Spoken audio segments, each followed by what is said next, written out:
For us introverts trying to become more social and more outgoing, we often run into the problem of not knowing what to say when starting a conversation. We think, maybe we should talk about this, maybe we should talk about the weather, maybe we should talk about this other topic, maybe it's not a good topic after all, and then we get all psyched out and we don't end up starting the conversation. It's really awkward. So the real question here is, how do I start a conversation without making things awkward, and how do I do it in a way that does not risk embarrassing myself? So in this video, I'm going to share with you 2 different tips that's going to help you a lot.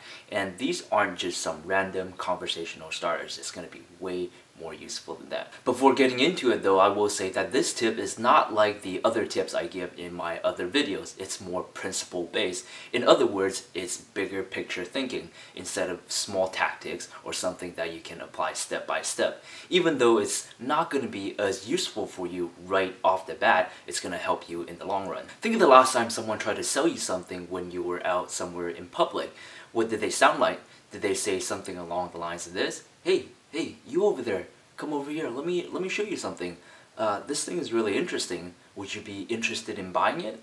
Now I want you to think of the last time you were confronted by a real hardcore salesperson. What did they do? Hey, you over there, come over here.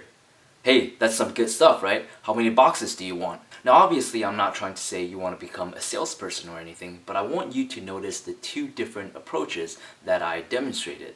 Now the first one is obviously softer and the second one is more forceful. But other than that, what else was the difference? Did you notice it? The second one here demonstrated this tone of expecting positive response.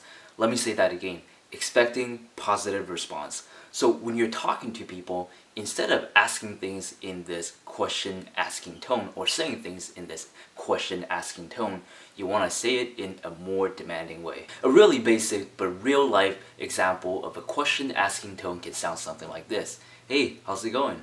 The weather's pretty nice, hey? But in a more demanding and more commanding tone, it can sound something like this. Hey, how's it going?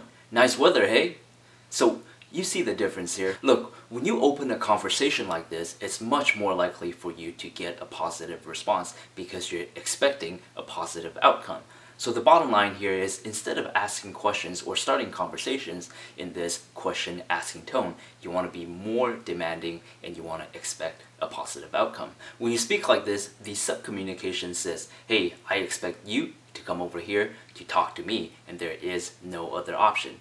Now obviously you don't want to be manipulative, you don't want to come off sounding like a jackass, but just make sure you understand this concept. Once you do this, you command that attention, you command that respect, and it's much more likely for you to open up these conversations.